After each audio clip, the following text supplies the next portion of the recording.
தமிழ் வகுப்பறையிலிருந்து எங்களது வணக்கம். இந்த பதிவுல நம்ம பார்க்க இருப்பது தமிழ் மொழி தகுதி தேர்விற்கான டெஸ்ட் சீரிஸ். பதிவு ஒன்றாக பதிவேற்றம் செய்யப்படுகிறது. இதை ஒரு பிளே லிஸ்டாவே டிஸ்கிரிப்ஷன்ல கொடுத்திருக்கிறோம். வாரம் 3 to 5 பதிவுகள் பதிவேற்றம் செய்யப்பட இருக்கிறது. தொடர்ச்சியை பார்க்க விரும்புறவங்க பிளேலிஸ்ட்டை கிளிக் பண்ணி ஒரு பதிவையும் பார்க்கலாம். இதை பதிவியை டெஸ்ட் அட்டன் பண்ண விரும்புனீங்கன்னா இதை அப்படியே மியூட்ல போட்டுட்டு நீங்க டெஸ்ட்டை கூட அட்டன் பண்ணலாம். ஆன்சர் கீ ஓப்பன் ஆகும்போது உங்களுடைய ஆன்சரை அதில் செக் பண்ணிக்கலாம். ரைட்டுங்களா? இப்ப இந்த பதிவுக்குள்ளார போகலாம். முதல் கேள்வி பாருங்க. கீழ்கண்டவற்றில் தவறானவை: யானைக்கன்று, குதிரைக்கன்று, மான்கன்று, எருமைக்கன்று. இன்னொரு கேள்வி படிக்கிறேன். கீழ்கண்டவற்றில் தவறானவை: யானைக்கன்று, குதிரைக்கன்று, மான்கன்று, எருமைக்கன்று. ஆன்சர் கீ ஓப்பன் பண்ணலாங்க.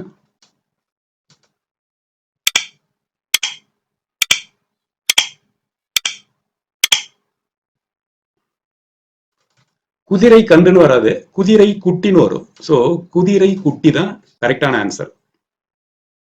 சோ குதிரை குட்டி. இங்க மிருகங்களும் அதனுடைய இளமை பேருங்க கொடுத்துருக்குது.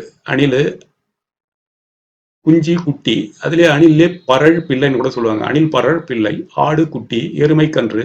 இங்க எல்லாமே கொடுத்துருக்குங்க. ஸோ வீடியோ ஃபுல்லா பார்க்க இருக்கிறவங்க வீடியோவை நிறுத்திட்டு இந்த டேபிள்ல கொடுத்துருக்கிற எல்லாத்துலயும் இளமை பெயர்கள், விலங்குகளின் இளமை பெயர்களை இந்த டேபிள்ல பாத்துங்க. அடுத்த கேள்வி: வீரமாமுனிவர் தமிழ் முனிவர்களுள் ஒருவராக விளங்குகிறார் என கூறியவர். ஆப்ஷன்ல ராபி சேதுப்பிள்ளை, மு வரதராசனர், திருவிக, அறிஞர் அண்ணா. வீரமாமுனிவர் தமிழ் முனிவர்களுள் ஒருவராக விளங்குகிறார் என கூறியவர் ராபி சேதுப்பிள்ளை, மு வரதராசனர், திருவிக, அண்ணா. யார் இந்த கூட்டை சொன்னது? வாங்க பார்த்துடலாம்.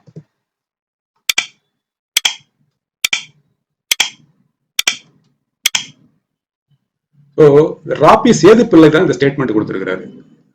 சோ வீரமாமுனிவர் தமிழ் முனிவர்களுள் ஒருவராக விளங்குகிறார் என கூறியவர் ராபி சேதுப்பிள்ளை. வீரமாமுனிவர் பாத்தீங்கன்னா அவருடைய இயற்பெயர் Constantine Joseph Beschi. Constantine Joseph Beschi. அவருடைய படைப்புகள் பாத்தீங்கன்னா தேம்பாவணி காப்பியம், தொன்னூல் விளக்கம், திருக்காவலூர் கலம்பகம், அடைக்கல மாலை, அன்னை அழுங்கல் அந்தாதி, கித்தேரி அம்மல் அமானை முதலிய சிற்றிலக்கியங்கள். சோ தேம்பாவணியை விட்டுட்டோம்னா மற்றதெல்லாம் சிற்றிலக்கியங்கள் வருது. சதுரகராதி எனப்படும் அகராதியை எழுதியுள்ளார். சோ சதுரகராதி எனப்படும் அகராதியும் ரொம்ப முக்கியமான அகராதி. இது சதுரகராதி தமிழ் மொழிக்கு ரொம்ப முக்கியமான அகராதி. இதே ஒரு 2-3 கொஸ்டின் பேப்பர்ல இருக்கு இந்த கேள்வி. சதுரகராதி இயற்றியவர் யார் அப்படின்னு. சோ வீரமாமுனிவர் தமிழ் முனிவர்களுள் ஒருவராக விளங்குகிறார் என கூறியவர் ராபி சேதுப்பிள்ளை. வீரமாமுனிவருடைய இயற்பெயர் கான்ஸ்டன்டைன் ஜோசப் பெஸ்கி. வீரமாமுனிவருடைய படைப்புகள் தேம்பாவணி, தொன்னூல் விளக்கம், திருக்காவலூர் கலம்பகம், அடைக்கல மாலை, அன்னை அழுங்கல் அந்தாதி, கித்தேரி அம்மல் அமானை. அது இல்லாம சதுரகராதி எனப்படும் அகராதியை எழுதியுள்ளார். ரைட்? ஓகே, அடுத்த கேள்வி.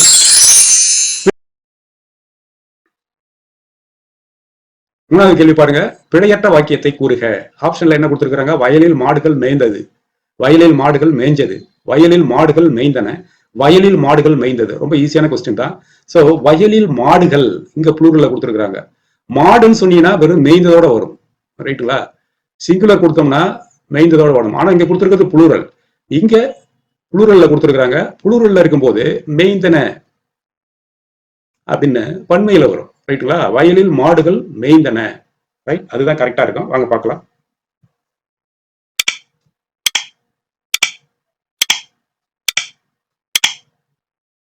கரெக்ட். மேய்ந்தன என்பது பன்மை, மேய்ந்தது என்பது ஒருமை. ஓகே, அடுத்த கேள்வி. பொறுத்துக. சிந்துக்கு தந்தை, தமிழ் முனி, இலக்கிய வேந்தர், இயற்கை கவிஞர். கொடுக்கப்பட்ட கவிஞர்கள் பாத்தீங்கன்னா திருவிக, வீரமாமுனிவர், பாரதிதாசன், பாரதியார். சோ இதுல சிந்துக்கு தந்தை யாரு, தமிழ் முனி யாரு, இலக்கிய வேந்தர் யாரு, இயற்கை கவிஞர் யார்? வாங்க பார்த்துடலாம்.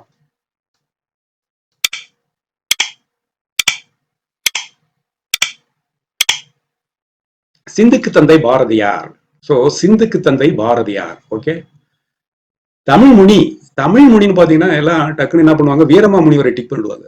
ரைட்டுங்களா? முனிவர் என்றனால. சோ தமிழ் முனி என்பது திருவிகாவுடைய சிறப்பு பெயர். சோ திருவிகாவுடைய சிறப்பு பெயர் தமிழ் முனி. இலக்கிய வேந்தர், இலக்கிய வேந்தர் தான் வீரமாமுனிவர். ரைட்? இலக்கிய வேந்தர் தான் வீரமாமுனிவர்.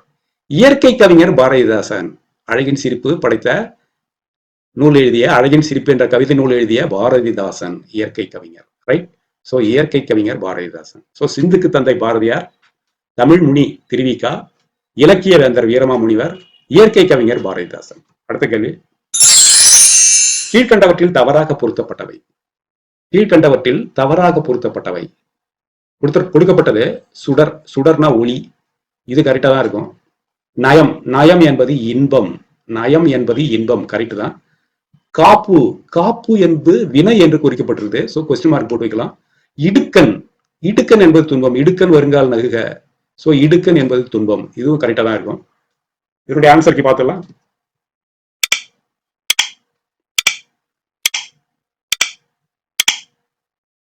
காப்பு என்பது பெயர் சொல், ரைட்டுங்களா? ஸோ ரச்சை, கையில கட்டிருக்கிற ரச்சை, அப்புறமா ஒருத்தரை காப்பாற்றுதல், ஒருத்தரை பாதுகாத்தல், அப்புறமா கை ஆபரணம், அதுதான் ரச்சைன்னு சொல்றோம். காப்பு. கால் வளையத்து கூட காப்பு தான். ஸோ ஒரு காவலில் வைப்பது கூட காப்பு தான், ரைட்? ஸோ காப்பு என்பது பெயர் சொல்.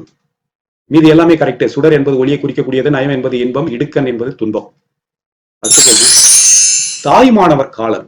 தாய்மானவர் காலம் கொடுக்கப்பட்ட ஆப்ஷன்ல கிபி 19ஆம் நூற்றாண்டு, கிபி 18ஆம் நூற்றாண்டு, கிபி 17ஆம் நூற்றாண்டு, கிபி 16ஆம் நூற்றாண்டு. தாய்மானவர் காலம் கிபி 19ஆம் நூற்றாண்டு, கிபி 18ஆம் நூற்றாண்டு, கிபி 17ஆம் நூற்றாண்டு, கிபி 16ஆம் நூற்றாண்டு. எந்த நூற்றாண்டில் அவர் வாழ்ந்தார் தாய்மானவர்? வாங்க பார்க்கலாம்.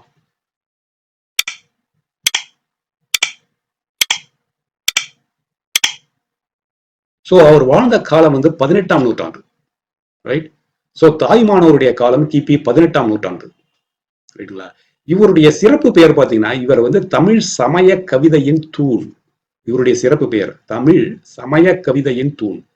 இவருடைய படைப்பு பாத்தீங்கன்னா தாய்மானவர் திருப்பாடல் திரட்டு, ரைட்? தாய்மானவர் திருப்பாடல் திரட்டு.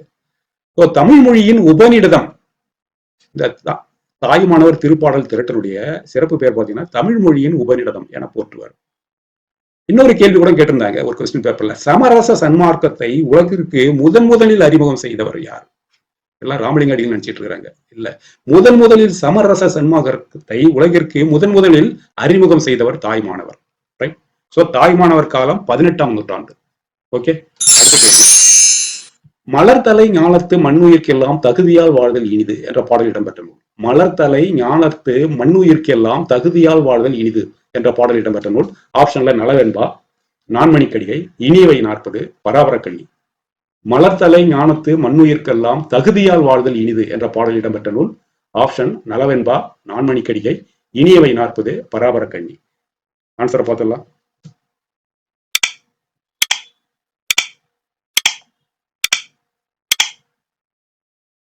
கீழ்கணக்கு நூல்களில் ஒன்று எது? இனியவை 40. சோ இந்த மலர்தலை ஞானத்து மண்ணுயிர்க்கெல்லாம் தகுதியால் வாழ்தல் இனிது என்ற பாடல் இடம்பெற்ற நூல் இனியவை 40. இது 18 கீழ்கணக்கு நூல்களில் ஒன்று. சோ இனியவை 40 என்பதனால 40 பாடல் அந்த தொகுத்து இனியவை 40 என பெயர் பெற்றது. ஒவ்வொரு பாடலும் 3 அல்லது 4 நற்கருத்துக்களை இனிமையாக கூறும். அதனாலதான் இனியவை 40 அப்படின்னு பேர் வச்சிருக்காங்க அதுக்கு. சோ மலர்தலை ஞானத்து மண்ணுயிர்க்கெல்லாம் தகுதியால் வாழ்தல் இனிது என்ற பாடல் இடம்பெற்ற நூல் இனியவை 40. இனியவை 40 18 கீழ்கணக்கு நூல்களில் ஒன்று. இனிய கருத்துக்களை 40 பாடல்களில் தொகுத்து உரைக்கிறது. ஒவ்வொரு பாடலும் 3 அல்லது 4 நல்ல கருத்துக்களை கூறுகிறது. ஓகே, அடுத்த கேள்வி, தவறான பொருத்தம். இங்க அறிஞர்களை கொடுத்து அவங்களுக்கு அவங்களுடைய வாழ்ந்த காலத்தை தவறுதலா பொருத்தி இருக்கிறாங்க. சோ நாம கரெக்ட் பண்ணணும். ஜியு போப், ஆறுமுக நாவலர், குணங்குடி மஸ்தான், வீரமாமுனிவர். இங்க கொடுக்கப்பட்டது 1820, 1907, 1822, 1879. குணங்குடி மஸ்தான் 1788, 1835, 1680, 1747. உங்களுக்கு ஆன்சர் தெரியும்னா நீங்க ஆன்சர் கீ ஓபன் ஆகிறதுக்கு முன்னாடியே நீங்க மார்க் பண்ணி வைங்க மைண்ட்ல. ஆன்சர் கீ ஓபன் ஆன பிறகு செக் பண்ணீங்க. அந்த விதத்துல நீங்களே இந்த டெஸ்ட்டை கூட அட்டன் பண்ணலாம். ஓகே, ஆன்சர் கீ பார்க்கலாம்.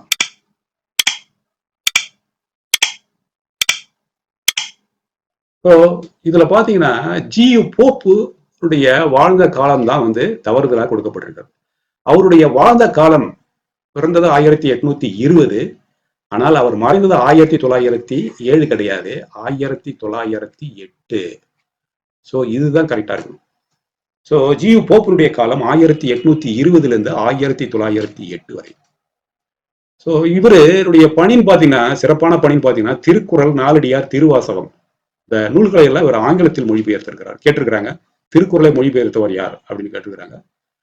ஸோ திருக்குறள் இல்லாம நாலடியார், திருவாசகம் இந்த 3 நூல்களையும் அவர் ஆங்கிலத்தில் மொழிபெயர்த்திருக்கிறார். எந்த வருஷம் இவர் ஆங்கிலத்தில் மொழிபெயர்த்தார்னு ஒரு கொஸ்டின் பேப்பர்ல இருக்குது. 1886 திருக்குறளை ஆங்கிலத்தில் மொழிபெயர்த்தார். இவருடைய பதிப்பித்த நூல்கள்னு பார்த்தீங்கன்னா, புறப்பொருள் வெண்பாமாலை, புறநானூறு, திருவருட்பயன் போன்ற நூல்களை எல்லாம் அவர் பதிப்பித்தார். Okay, so GU. போப்புடைய கான்ட்ரிபியூஷன் தமிழுக்கு ரொம்ப பாராட்டப்படக்கூடியது.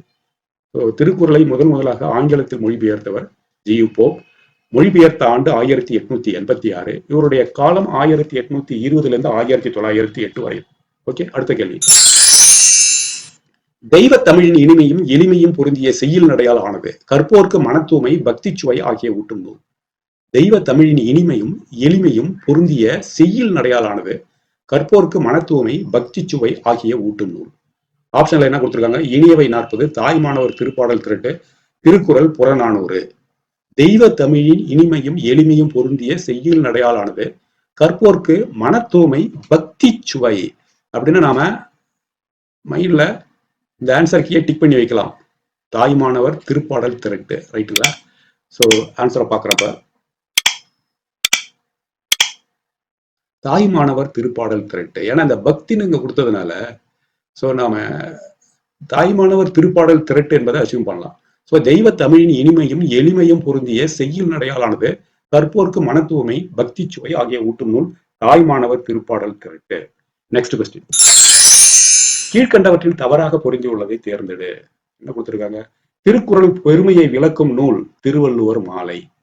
ஓகே, இது கரெக்டா தான் இருக்கும். ஏன்னா திருவள்ளுவர் மாலை என்பது திருக்குறள் பெருமையை விளக்கும் நூல், ரைட்டுங்களா? அப்ப திருக்குறள் 14 கீழ்கணக்கு நூல்களில் ஒன்று. இதுவும் கரெக்டா தான் இருக்கும். ஏன்னா 14 கீழ்கணக்கு நூல்கள் தான் வருது திருக்குறள். திருக்குறளை லத்தீனில் மொழிபெயர்த்தவர் ஜி.யு. போப். கொஸ்டின் மார்க் போட்டு வைங்க. ஏன்னா திருக்குறளை முன்னாடி இருக்கிற கேள்வியெல்லாம் பார்த்தோம். திருக்குறளை ஆங்கிலத்தில் மொழிபெயர்த்தார் ஜி.யு. போப், ரைட்டுங்களா? லத்தீன்ல மொழிபெயர்த்த மாதிரி எங்கேயும் குறிப்பு கிடையாது. அடுத்த ஸ்டேட்மெண்ட், வள்ளுவனை பெற்றதால் புகழ் வையகமே, பாரதிதாசன். இதுவும் கரெக்ட் தான். ஸோ இதுல தவறுதலாக பொருந்தியுள்ளதுன்னு பாத்தீங்கன்னா, திருக்குறளை லத்தீனில் மொழிபெயர்த்தவர் ஜி.யு. போப். இதுவா தான் இருக்கும். வாங்க ஆன்சர் பார்த்துடலாம்.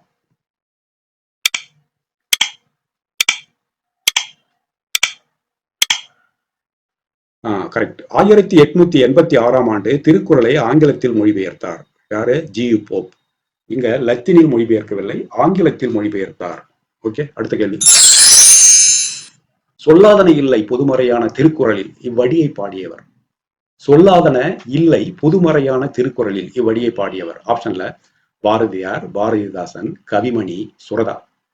பாரதியார், பாரதிதாசன், கவிமணி, சுரதா. சொல்லாதன இல்லை பொதுமறையான திருக்குறளில். இந்த அடியை யார் எழுதியிருக்கிறாங்க? வாங்க பார்க்கலாம்.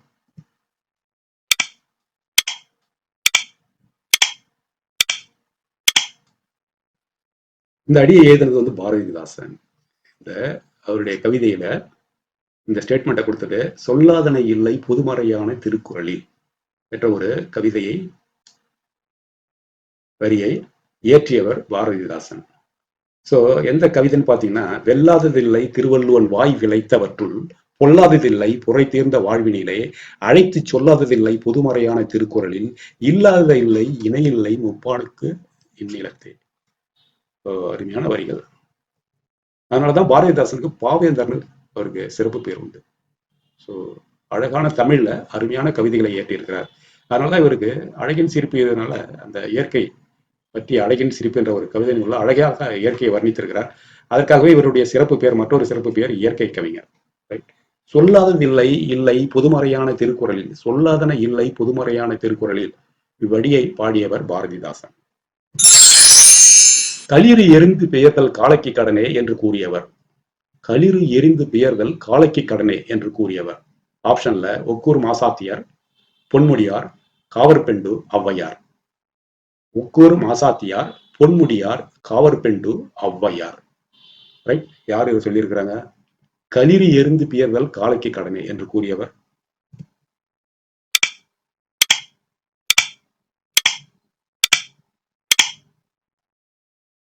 பொன்முடியார். அவருடைய பாடல் ஒண்ணு புறநானூறுல 312வது பாடலாக இயற்றப்பட்டிருக்கு. சோ பொன்முடியார் அவர்கள். ஈன்று புறந்தறுதல் என் தலை கடனே, ரைட்டா, இது ஒரு தாயின் கடமை.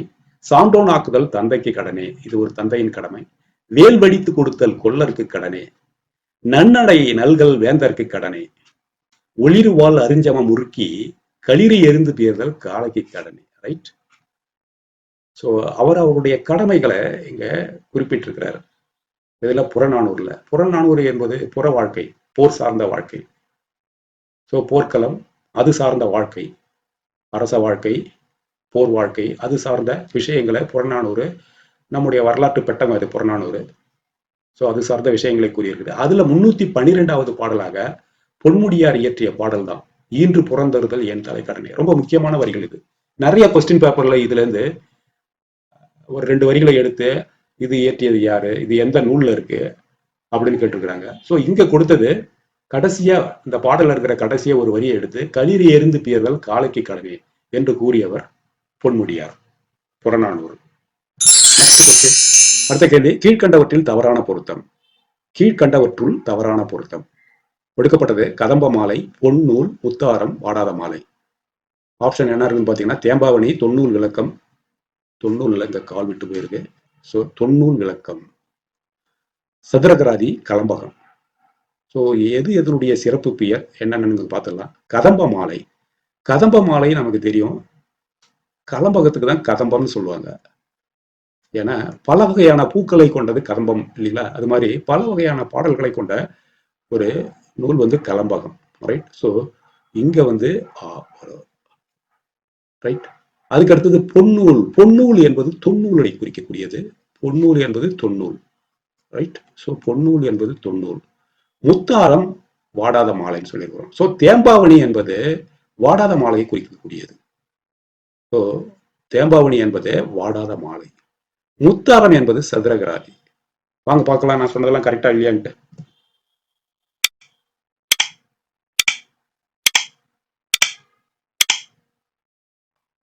ஸோ வாடாத மாலை கலம்பகம் கரெக்டுங்களா? இங்க தவறான பொருத்தம்னு பாத்தீங்கன்னா, வாடாத மாலையும் கதம்ப மாலையும் தான் இங்க தவறான பொருத்தி இருக்கிறாங்க, மாற்றி பொருத்தி இருக்கிறாங்க. ஸோ இந்த இரண்டுமே தவறாக பொருந்தி இருக்கிறது.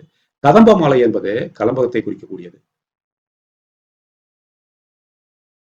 வாடாத மாலை என்பது தேம்பாவணியை குறிக்கக்கூடியது. ஸோ கதம்ப மாலை கலம்பகம். தொன்னூல் பொன்னூல், ரைட்டுங்களா? இதை சொன்னது யாருன்னு பாத்தீங்கன்னா ராபி சேதுப்பிள்ளை. அவரு தான் தொன்னூல் பொன்னூல் சொல்லியிருக்கிறார். தொன்னூலை வந்து பொன்னூல் என்று சிறப்பு பெயர் கொடுத்திருக்கிறாரு. அதே மாதிரி சதுரகராதிக்கு முத்தாரம் என்று சிறப்பு பெயர் கொடுத்திருக்கிறாரு. இந்த 2 சிறப்பு பெயர்களை கொடுத்தது வந்து ராபி சேதுப்பிள்ளை. பொன்னூல் என்ற சிறப்பு பெயர் தொன்னூலுக்கு கொடுக்கப்பட்டிருக்கு, முத்தாரம் என்ற சிறப்பு பெயர் சதுரகராதிக்கு கொடுக்கப்பட்டிருக்கு. ஸோ தேம்பாவணியை பிரிச்சோம்னு வச்சுங்களேன், தேம்பா கூட்டல் அணி என பிரித்தால் வாடாத மாலை என்று பொருள்படும். ரைட். வாடாத மாலை. ஸோ இங்க தவறான பொருத்தம்னு பாத்தீங்கன்னா தேம்பாவணியும் கலம்பகம் தான். ஸோ தேம்பாவணி என்பது வாடாத மாலை, கலம்பகம் என்பது கதம்ப மாலை. ரைட். நெக்ஸ்ட் கொஸ்டின், இணையம் என்னும் வடிவத்துக்கு வித்திட்டவர். இப்போ இன்டர்நெட்னு சொல்றீங்களா, இணையம் என்னும் வடிவத்துக்கு வித்திட்டவர். வெப்சைட், இணையம், இணையதளம். ஸோ இங்க கொடுக்கப்பட்ட option Lady Lovelace, Blaise Pascal, Tim Berners Lee, John Postel. இணையம் என்னும் வடிவத்துக்கு வித்திட்டவர் ஆப்ஷன்ல Lady Lovelace, Blaise Pascal, Tim Berners Lee, John Postel. வாங்க யாருன்னு பார்க்கலாம். இணையம் என்னும் வடிவத்துக்கு வித்திட்டவர் ஜான் பாஸ்டல். ஜான் பாஸ்டல் இவர் தான் இணையம் என்னும் வடிவத்துக்கு வித்திட்டவர் ஆவார். ஸோ இவர் ஒரு அமெரிக்க கணினி அறிவியல் மேதை. இவர் தான் இணையம் என்னும் வடிவத்திற்கு வித்திட்டவர். இவர் இணையத்தின் கடவுளாக அறியப்படுகிறார். ரைட்டுங்களா? உலகெங்கும் உள்ள கணினி செய்திகளை இணைக்கும் வழிமுறைகளை கண்டுபிடிப்பதில் முதல் செயல் வடிவத்தை கொடுத்தவர் ஜான் பாஸ்டல். இவர் தான் இணையம் என்னும் வடிவத்துக்கு வித்திட்டவர். ஓகே, நெக்ஸ்ட் கேள்வி. பொருத்தமான விடையை எழுதுக. துன்பத்தையும் நகைச்சுவையோடு சொல்வதில் வல்லவர். கொடுக்கப்பட்ட 4 கவிஞர்கள்ல இருந்து யாரு துன்பத்தையும் நகைச்சுவையோடு சொல்வதில் வல்லவர்? ஸோ கொடுக்கப்பட்ட கவிஞர்கள் பார்த்தீங்கன்னா அந்தக கவி, ராமச்சந்திர கவிராயர், திருவள்ளுவர், உடுமலை நாராயண கவி. ஸோ துன்பத்தையும் நகைச்சுவையோடு சொல்வதில் வல்லவர் ஆப்ஷன்ல அந்தக கவி, ராமச்சந்திர கவிராயர், திருவள்ளுவர், உடுமலை நாராயண கவி. வாங்க பார்க்கலாம்.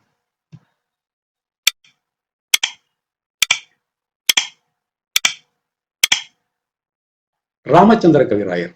சோ இவர் வந்து துன்பத்தையும் நகைச்சுவையோடு சொல்வதில் வல்லவர். ராமச்சந்திர கவிராயர் துன்பத்தையும் நகைச்சுவையோடு சொல்வதில் வல்லவர்.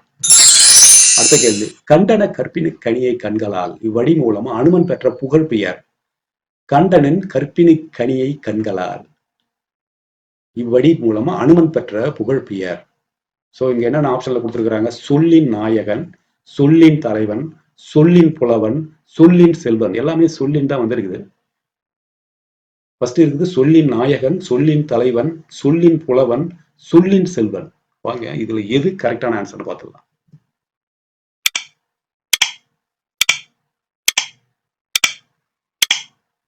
சொல்லின் செல்வன். சோ கண்டனன் கற்பினுக்கணியை கண்களால். சோ அவர் ஆரம்பிக்கும் போதே ராமர் கேட்கும் போதே சீதையை பார்த்தாயா, அதாவது அப்படியே கேட்கறதுக்கு முன்னாடியே அனுமன் வந்து ராமனுடைய முகத்தை பார்த்து ஃபர்ஸ்ட் எடுத்த உடனே கண்டேன், கண்டனன் யார? கற்பினுக்கணியை கண்களால். சோ கற்பிற் சிறந்தவரை கண்களால் ஃபர்ஸ்டே கண்டேன். சோ எடுத்தது ராமன் எதிர்பார்த்த அந்த பதில், ராமன் ஆவலாக எதிர்பார்த்து கொண்டிருந்த அந்த பதில் ஃபர்ஸ்ட் எடுத்த உடனே சொல்லிட்டாப்ல அனுமன்.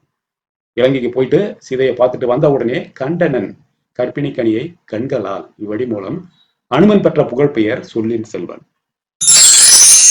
வசன நடை கைவந்த வள்ளலார் என ஆறுமுக நாவலரை அழைத்தவர் யார்? வசன நடை கைவந்த வள்ளலார் என ஆறுமுக நாவலரை அழைத்தவர். ஆப்ஷன்ல திருவிக்கா, பரிதிமாற் கலைஞர், அண்ணா, நாமக்கல் கவிஞர். திருவிக்கா, பரிதிமாற் கலைஞர், அண்ணா, நாமக்கல் கவிஞர். இதுல யாரு ஆறுமுக நாவலரை வசன நடை கைவந்த வள்ளலார் என அழைத்தவர்? வாங்க பார்க்கலாம்.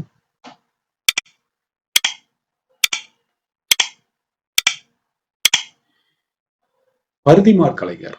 சோ வசன நடை கைவந்த வள்ளலார் என ஆறுமுக நாவலரை அழைத்தவர் பரிதிமாற் கலைஞர். ரைட். சோ ஆறுமுக நாவலரை பத்தி கொஞ்சம் பார்க்கலாங்க. ஆறுமுக நாவலர் வந்து இலங்கையின் யாழ்ப்பாணம் பகுதியில் பிறந்தவர். ரைட்டுங்களா? இது ஒரு கொஸ்டின் பேப்பர்ல கேட்டிருக்காங்க. ஆறுமுக நாவலர் எங்கு பிறந்தார் அப்படின்னு அதுல யாழ்ப்பாணம்னு கொடுத்து அதுல ஒரு கொஸ்டின் பேப்பர்ல பார்த்துருக்குறேன் இந்த கேள்வியை. அடுத்தது வந்து இவருடைய சிறப்பு பேர் பார்த்தீங்கன்னா எக்கச்சக்கமா இருக்கு அவருக்கு, ஆறுமுக நாவலருக்கு. சோ தமிழ் மறுமலர்ச்சி முன்னோடி, தற்கால தமிழ் உரைநடையின் தந்தை, தமிழ் உரைநடையின் வேந்தர், சோடி பதிப்பு முன்னோடி, உரைநடை வித்தகர், சைவ காவலர், தமிழ் காவலர், புதிய தமிழ் உரைநடையின் தந்தை. எது அப்படி யாருன்னு கேட்டிருக்கிறாங்க? மு வரதராசனார் இவர் கூடியிருக்கிறார். புதிய தமிழ் உரைநடையின் தந்தை என அழைத்தவர் யார்? மு வரதராசனார். திருவாட்டுத்துறை ஆதீனம் இவருக்கு வந்து நாவலர் பட்டம் கொடுத்தாரு. ரைட்டுங்களா? சோ ஆறுமுக நாவலருக்கு வந்து நாவலர் பட்டம் கொடுத்தது வந்து திருவாடுதுறை ஆதீனம். ரைட்டுங்களா? கவிமணி தேசிக விநாயகம் பிள்ளை அவர் இந்த மாதிரியான ஒரு சிறப்பு பேர் கொடுத்திருக்காருன்னா இவருக்கு, ஆறுமுக நாவலருக்கு, செந்தமிழை பேணி வளர்த்த பெரும் புலவன். நிறைய சிறப்பு பேர் இருக்கு இவருக்கு. ரைட்டுங்களா? அதுல தமிழ் மறுமலர்ச்சி முன்னோடி, தற்கால தமிழ் உரைநடையின் தந்தை. அதுக்கப்புறம் வந்து சுவடி பதிப்புல இவர் தான் முன்னோடி. நிறைய சுவடிகளை பதிச்சார். ஓலைச்சுவடிகள்லாம் வந்து அச்சில் ஏற்றியவர். அதில் வந்து ரொம்ப முக்கியமான பங்கு வகித்தவர் ஆறுமுக நாவலர். சைவ காவலர், தமிழ் காவலர், புதிய தமிழ் உரைநடையின் தந்தை அப்படின்னு கூறியது மு வரதராசனார் இவரை பற்றி. சோ இங்க வசன நடை கைவந்த வள்ளலார் அப்படின்னு யாருன்னு சொன்னான்னு பாத்தீங்கன்னா பரிதிமாற் கலைஞர்.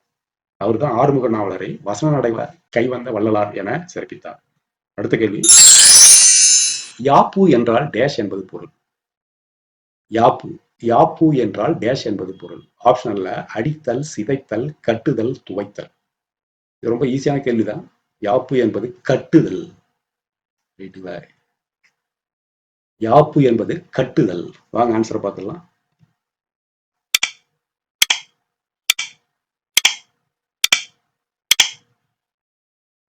கட்டுதல். யாப்பு என்பது கட்டுதல். யாப்பு என்பது கட்டுதல் என்று பொருள். ரைட். Next question. நாய்க்கர் மரபில் முடிசூட்டி கொண்ட பெண் அரசி யார்? நாய்க்கர் மரபில் முடிசூட்டி கொண்ட பெண் அரசி யார்? ஆப்ஷன்ல மங்கையர்க்கரசி, ஜான்சி ராணி, ராணி மங்கம்மாள், தடாதகை பிராட்டியார். ஸோ மங்கையர்க்கரசி, ஜான்சி ராணி, ராணி மங்கம்மாள், தடாதகை பிராட்டியார்.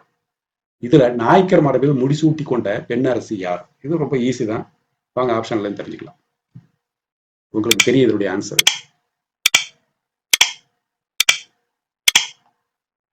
ராணி மங்கம்மாள் நாய்க்கர் மரபுல அந்த முதல் பெண் அரசி. ஸோ முடிசூட்டி கொண்ட, நாய்க்கர் மரபில் முடிசூட்டி கொண்ட பெண் அரசின்னு பாத்தீங்கன்னா ராணி மங்கம்மாள். அதே பாண்டிய மரபுல யாரு முடிசூட்டி கொண்டான்னு பாத்தீங்கன்னா மங்கையர்க்கரசி. இங்க ஆப்ஷன்ல கொடுத்துருக்காங்க பாருங்க, மங்கையர்க்கரசி. சரி, தடாதகை பிராட்டியார் யாரு பாத்தீங்கன்னா ஒரு தெய்வ மரபு. மீனாட்சி அம்மன் தான் வந்து தடாதகை பிராட்டியார். ரைட்டுங்களா? மீனாட்சி அம்மனை குறிக்கக்கூடியது தான் தடாதகை பிராட்டியார். ஜான்சி ராணியை பொறுத்த வரைக்கும் அது வட மத்திய பகுதியான ஜான்சி நாட்டு ராணி லட்சுமிபாய் ஜான்சி ராணி என்று சிறப்பு பேர் கொண்டு அழைத்தார்கள். ஸோ ஜான்சி வட மத்திய பகுதியான ஜான்சி நாட்டு ராணியாக இருந்தவர் ஜான்சி ராணி, ராணி லட்சுமிபாய். ரைட். இங்க நாயக்கர் மரபில் முடிசூட்டி கொண்ட பெண்ணரசின்னு பாத்தீங்கன்னா ராணி மங்கம்மா. ரைட். Next question. ஆவணம் என்ற சிறுகதையை எழுதியவர் யார்? ஆவணம் என்ற சிறுகதையை எழுதியவர் யார்? ஆப்ஷன்ல நா பழனியப்பன், அப்துல் ரஹ்மான், மு மேத்தா, வெங்கடேசன். ஆவணம் என்ற சிறுகதையை எழுதியவர் ஆப்ஷன்ல நா பழனியப்பன், அப்துல் ரஹ்மான், மு மேத்தா, வெங்கடேசன். ஆன்சர் என்ன பார்க்கலாம் வாங்க.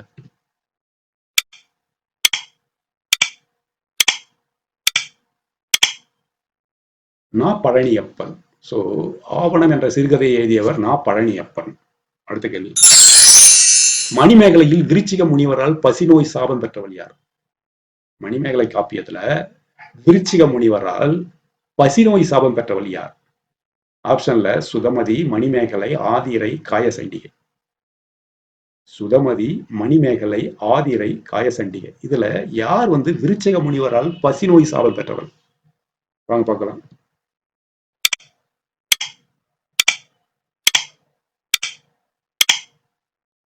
சோ விருச்சிக முனிவரால் பசிநோய் சாபம் பெற்றவர் மணிமேகலையில பாத்தீங்கன்னா, மணிமேகலை காப்பியத்துல காயசண்டிகை தான் வந்து விருச்சிக முனிவரால் பசிநோய் சாபம் பெற்றவர். சோ காயசண்டிகை பசிநோய் சாபம் பெற்றவள். அவள் சாபம் மணிமேகலையால் நீங்குகிறது. சோ மணிமேகலையின் அச்சய பாத்திரத்தில் கருப்பு கரசியான ஆதிரை தான் முதலில் பிச்சையிட்டார். இதுவும் கேட்கறதுக்கு வாய்ப்பு இருக்கு. சோ மணிமேகலையின் அச்சய பாத்திரத்தில் யார் முதலில் பிச்சையிட்டது அப்படின்னு கொடுத்து ஆப்ஷன்ல ஆதிரை கொடுக்கறதுக்கு வாய்ப்பு இருக்குது. சோ ஆதிரை தான் முதலில் பிச்சையிட்டது அச்சய பாத்திரத்துல, கருப்பு கரசி ஆதிரை. சோ ஆதிரையிடம் முதலில் பிச்சை ஏற்குமாறு மணிமேகலையிடம் காயசண்டிகை தான் கூறுகிறார். இந்த சாபம் நீங்கியவ காயசண்டிகை தான் நீங்க முதல்ல போய் அவர்கிட்ட இருந்து பிச்சை எடுத்துட்டு வாங்க அப்படின்னு சொல்றது. மணிமேகலையின் தோழி வந்து சுதமதி. ரைட்டுங்களா? சோ இதுல சம்பந்தம் கிடையாது. சோ மணிமேகலையுடைய அச்சய பாத்திரத்துல முதல்ல பிச்சையிட்டது வந்து ஆதிரை, கருப்பு கரசியான ஆதிரை. மணிமேகலையில் விருச்சிக முனிவரால் பசிநோய் சாபம் பெற்றவள் காயசண்டிகை. Okay, next question. தமிழகத்தின் வேர்ட்ஸ்வொர்த் என்று புகழப்படுபவர். தமிழகத்தின் வேர்ட்ஸ்வொர்த் என்று புகழப்படுவர் ஆப்ஷன்ல வாணிதாசன், வண்ணதாசன், பாரதிதாசன், சுப்புரத்தினதாசன். வாணிதாசன், வண்ணதாசன், பாரதிதாசன், சுப்புரத்தினதாசன். தமிழகத்தின் வேர்ட்ஸ்வொர்த் என்று புகழப்படுவர். வாங்க ஆன்சரை பார்த்துடலாம்.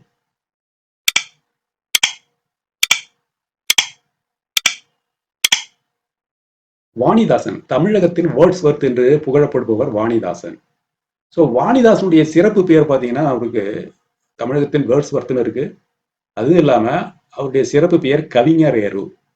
இதெல்லாம் கேட்டிருக்கிறாங்க. பாவலர்மணி இதுவும் கேட்டிருக்கிறாங்க. ரைட்டுங்களா? பாவலர்மணி என்று அழைக்கப்படும் கவிஞர் யார் என்று சிறப்பு பெயரால் அழைக்கப்படும், பாவலர்மணி என்று சிறப்பு பெயரால் அழைக்கப்படும் கவிஞர் யாருன்னு கேட்டிருக்கிறாங்க. கவிஞரேறு என்று அழைக்கப்படும் கவிஞர் யார் அப்படின்னு கேட்டிருக்கிறாங்க. ரைட்டுங்களா? கவிஞரேறு என்று சிறப்பு பெயரால் அழைக்கப்படும் கவிஞர் யாருன்னு கேட்டிருக்காங்க.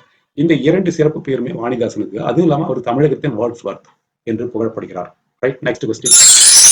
திருக்குறளுக்கும் எந்த எண்ணிற்கும் பெரிதும் தொடர்புள்ளது? திருக்குறளுக்கும் எந்த எண்ணிற்கும் பெரிதும் தொடர்புள்ளது? ஆப்ஷன்ல 9, 7, 10, 133.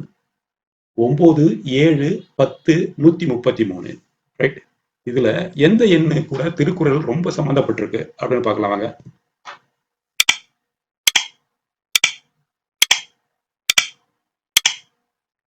சோ 7 திருக்குறளோடு மிகவும் சம்பந்தப்பட்ட எண்ணுன்னு பாத்தீங்கன்னா 7 தான்.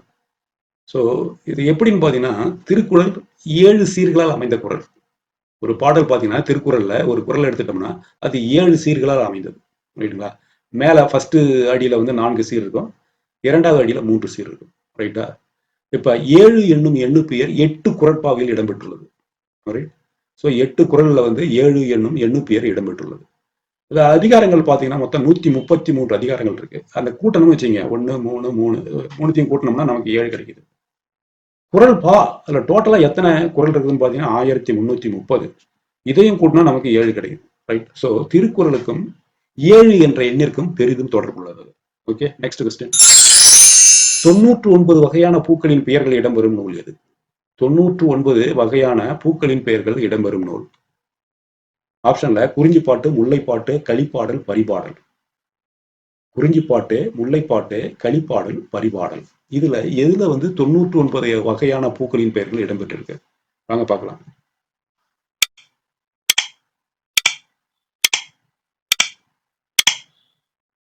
குறிஞ்சிப்பாட்டு. ஸோ குறிஞ்சி என்பது மலையும் மலை சார்ந்த இடம் குறிஞ்சி. அப்ப அங்க பூக்கள் அதிகமாக இருக்கும். ஸோ 99 வகையான பூக்களின் பெயர்கள் இடம்பெற்ற நூல் குறிஞ்சிப்பாட்டு. இதை இயற்றினது யாருன்னு பாத்தீங்கன்னா கபிலர். குறிஞ்சிப்பாட்டை இயற்றியவர் கபிலர். இது 10 பாட்டு நூல்களில் ஒன்று. இது குறிஞ்சிப்பாட்டு, ரைட்டுங்களா? 10 பாட்டு நூல் இருக்கு இல்லைங்களா? 10 நூல்கள். அதுல குறிஞ்சிப்பாட்டும் ஒன்று. 8 தொகை 10 பாட்டுன்னு சொல்றோம் இல்லைங்களா? இதுல 99 வகையான பூக்களின் பெயர்கள் இடம்பெற்றிருக்கு. செங்காந்தல் என்ற பெயர் தொடங்கி எருக்கம்பூ வரை உள்ள பூக்களின் பெயர்கள் இடம்பெற்றுள்ளன குறிஞ்சிப்பாட்டில். Right, next question. பொறுத்துக. இலக்கணமுடையது, இலக்கண போலி, இடக்கரடக்கல், குழுக்குறி.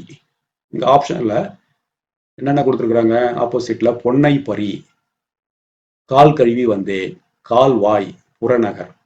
சோ இலக்கணமுடையது, இலக்கணமுடையது, இலக்கண போலி, இடக்கரடக்கல், குழுக்குறி. ஆப்போசிட்ல மாத்தி கொடுத்துருக்காங்க. பொன்னை பரி, இலக்கணமுடையது பொன்னை பரின்னு கொடுத்துருக்காங்க. தவறுதலாக இருக்கும். அதே மாதிரி கால் கழுவி வந்தேன் இலக்கண போலி கொடுத்துருக்காங்க. இடக்கரடக்கல கால்வாய் கொடுத்துருக்காங்க. குழுக்குறி புறநகர் கொடுத்துருக்காங்க. ஓகே, இதுக்குரிய ஆன்சரை நம்ம ஆன்சர் கீ மூலமா தெரிஞ்சுக்கலாம்.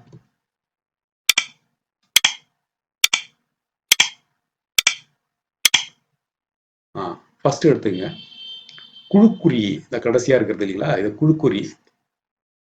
இது குழுக்குறியை பார்த்தோம்னா அது ஒரு பொருள் அல்லது செயலை பிறர் அறியாமல் ஒரு குழுவுக்கு மட்டும் புரியும் வகையில்.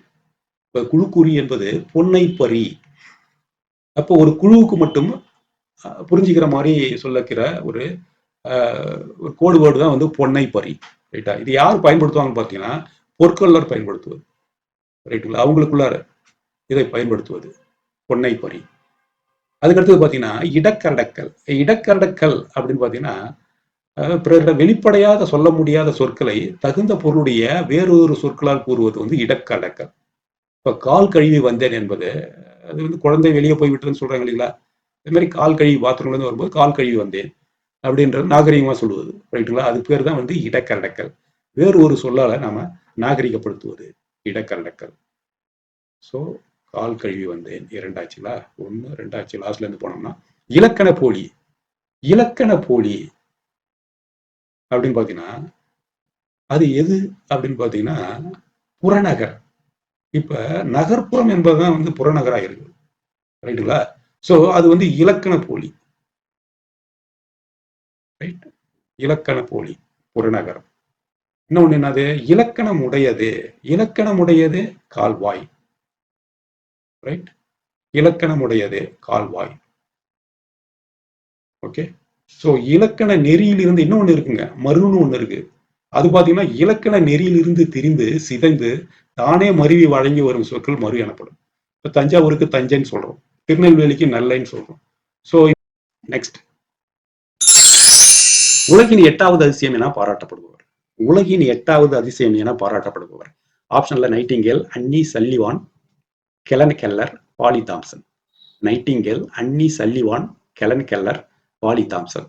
உலகின் 8வது அதிசயத்துல யாரு? ரைட், வாங்க பார்க்கலாம்.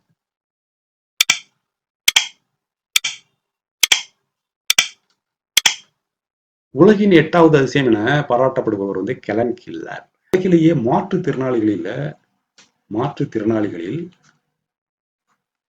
மாற்றுத்திறனாளிகளில் முதல் பட்டம் பெற்றவர் இவர். சோ கண், காது, வாய் இந்த 3 புலன்களையும் இழந்தவர் முதல் பட்டத்தை பெற்றவர் உலகிலேயே இவர் தான். எனவே இவர் உலகின் 8வது அதிசயம் என பாராட்டப்படுகிறார். சோ கெலன் கெல்லர் உலகின் 8வது அதிசயம் என பாராட்டப்படுகிறார். Next question. மனித நாகரிகத்தின் தொட்டில் என அழைக்கப்படுவது எது? மனித நாகரிகத்தின் தொட்டில் என அழைக்கப்படுவது எது? ஆப்ஷன்ல ஆப்பிரிக்கா, லெமூரியா, சிந்து சமவெளி, ஹராப்பா. மனித நாகரிகத்தின் தொட்டில் என அழைக்கப்படுவது எது? ஆப்பிரிக்கா, லெமூரியா, சிந்து சமவெளி, ஹராப்பா.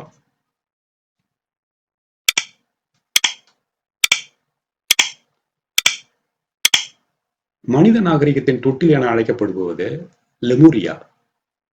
லெமூரியா கண்டம், ரைட்டுங்களா? இது எங்க இருக்குது? இதுதான் பழந்தமிழ் குமரி கண்டமே லெமூரியா கண்டம். இது எங்க இருக்கு? இப்ப கடல் கொண்டு விட்டது. கடல் கோளால் கொல்லப்பட்ட பழந்தமிழ் குமரி கண்டமே லெமூரியா கண்டமாகும். இது மனித நாகரிகத்தின் தொட்டில் என அழைக்கப்படுகிறது. ரைட். சார், லெமூரியா கண்டம் தான் வந்து, கடல் கொண்டு விட்ட லெமூரியா கண்டம் தான் வந்து மனித நாகரிகத்தின் தொட்டில் என அழைக்கப்படுகிறது. ரைட். Next question. குமரகுருபரர் எழுதாத நூல். கீழே 4 நூல்கள் கொடுத்திருக்கிறாங்க. குமரகுருபரர் எழுதாத நூல் அதுல எதுன்னு பார்க்கணும். இங்க கொடுக்கப்பட்டது கந்த கலிவன்பா, மதுரை கலம்பகம், திருச்செந்தூர் முருகன் பிள்ளை தமிழ், நீதிநெறி விளக்கம். குமரகுருபரர் எழுதாத நூல். ஆப்ஷன்ல கந்த கலிவன்பா, மதுரை கலம்பகம், திருச்செந்தூர் முருகன் பிள்ளை தமிழ், நீதிநெறி விளக்கம். இதுல எது எழுதாத நூல்? குமரகுருபரர் எழுதாத நூல்.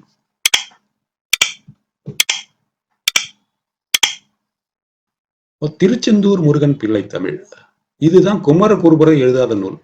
கந்தர் கலிவன்பா குமரகுருபரது, மதுரை கலம்பகமும் குமரகுருபரது, நீதிநெறி விளக்கமும் குமரகுருபரது. ஸோ திருச்செந்தூர் முருகன் பிள்ளை தமிழ் இயற்றியது பாத்தீங்கன்னா உங்களுக்கு பகழி கூத்தர். பகழி கூத்தர், பகழி கூத்தரால் இயற்றப்பட்டது 15ஆம் நூற்றாண்டில் இயற்றப்பட்ட நூல் தான் வந்து திருச்செந்தூர் முருகன் பிள்ளை தமிழ். அவன் உழவன் என்பதன் இலக்கண குறிப்பு தேர்க. அவன் உழவன், அவன் உழவன் என்பதன் இலக்கண குறிப்பு. ஆப்ஷன்ல தெரிநிலை வினைமுற்று, குறிப்பு வினைமுற்று, பெயர் சொல், தொழிற்பெயர். உங்களுக்கு ஆன்சர் தெரிஞ்சுன்னா நோட் பண்ணி வச்சுங்க மைண்ட்ல. நம்ம ஆன்சர் கிளிக் ஓபன் பண்றோம். ஆன்சர் கீ ஓபன் ஆகுது இப்ப. குறிப்பு வினைமுற்று. அவன் உழவன் என்பது குறிப்பு வினைமுற்று. இதனுடைய இலக்கண குறிப்பு பாத்தீங்கன்னா குறிப்பு வினைமுற்று. எப்படின்னு பாத்தீங்கன்னா, குறிப்பு திணை பால் போன்றவற்றை வெளிப்படையாக காட்டுகிறது. திணை ஆண்பால், ரைட்டுங்களா? சோ உயர் திணை, பால் வந்து ஆண்பால், ரைட்டுங்களா? உழவன் என்பது. சோ திணை பால் போன்றவற்றை வெளிப்படையாக காட்டி காலத்தை மட்டும் குறிப்பால் உணர்த்தியதால் இது குறிப்பாகும். காலத்தை மட்டும் குறிப்பால் உணர்த்தியதால் இது குறிப்பு வினைமுற்றால். அவன் உழவன். சோ காலத்தை வந்து குறிப்பால் உணர்த்தி, அதனால இது குறிப்பு வினைமுற்று. ரைட். உழவு தொழிலை செய்பவன் அவன். சோ காலத்தை குறிப்பால உணர்த்தி இருக்கு, அதனால இது குறிப்பு வினைமுற்று. நெக்ஸ்ட். தாய்மானவர் நினைவு இல்லம் எந்த மாவட்டத்தில் உள்ளது? தாய்மானவர் நினைவு இல்லம் எந்த மாவட்டத்தில் உள்ளது? ஆப்ஷன்ல தஞ்சாவூர், நாகப்பட்டினம், ராமநாதபுரம், புதுக்கோட்டை. தாய்மானவர் நினைவு இல்லம் எந்த மாவட்டத்தில் உள்ளது? ஆப்ஷன்ல தஞ்சாவூர், நாகப்பட்டினம், ராமநாதபுரம், புதுக்கோட்டை. நாங்க ஆன்சரை பார்த்துக்கலாம்.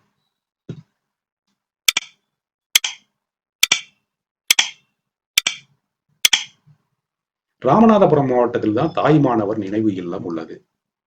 ரைட். ராமநாதபுரம் மாவட்டம். ராமநாதபுரம் மாவட்டத்தில் லட்சுமிபுரம் என்ற ஊரில் தாய்மானவர் நினைவு இல்லம் உள்ளது. அந்த இடத்தில் தான் அவர் இயற்கை எழுதினார். தாய்மானவர் நினைவு இல்லம் உள்ள மாவட்டம் ராமநாதபுரம்.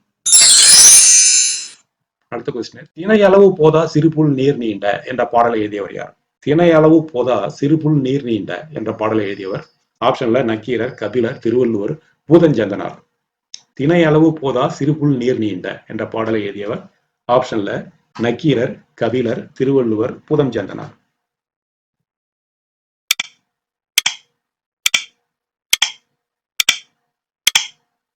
திணை அளவு போதா சிறுபுல் நீர் நீண்ட என்ற பாடலை எழுதியவர் கபிலர். ரொம்ப முக்கியமான பாடல்.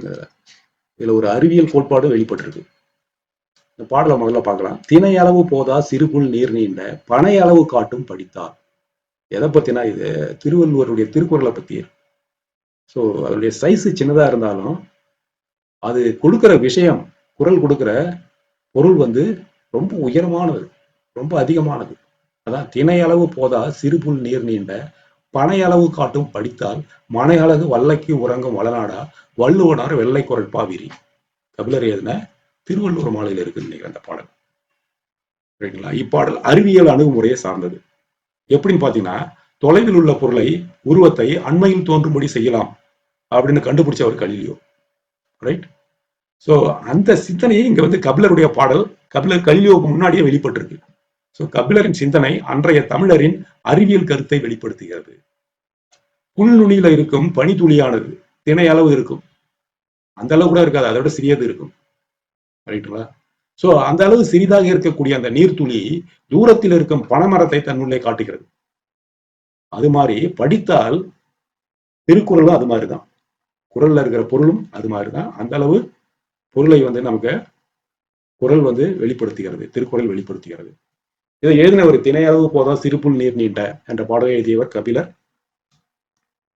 அடுத்த கேள்வி, குளிர்பதன பெட்டியில் பயன்படுத்தப்படும் டேஷ் உயிர் வழி படலத்தை சிதைப்பதில் பெரும் பங்கு வகிக்கிறது.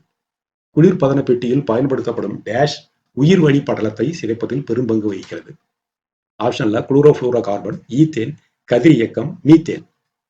குளோரோஃபுளோரோ கார்பன், ஈத்தேன், கதிரியக்கம், மீத்தேன். இந்த நாள்ல எது வந்து குளிர்சாதன பெட்டியில் குளிர்பதன பெட்டியில் பயன்படுத்தப்படும் கேஸ்? உயிர் வழி படலத்தை சிதைப்பதில் இது பெரும் பங்கு வகிக்கிறது. வாங்க பார்த்துடலாம்.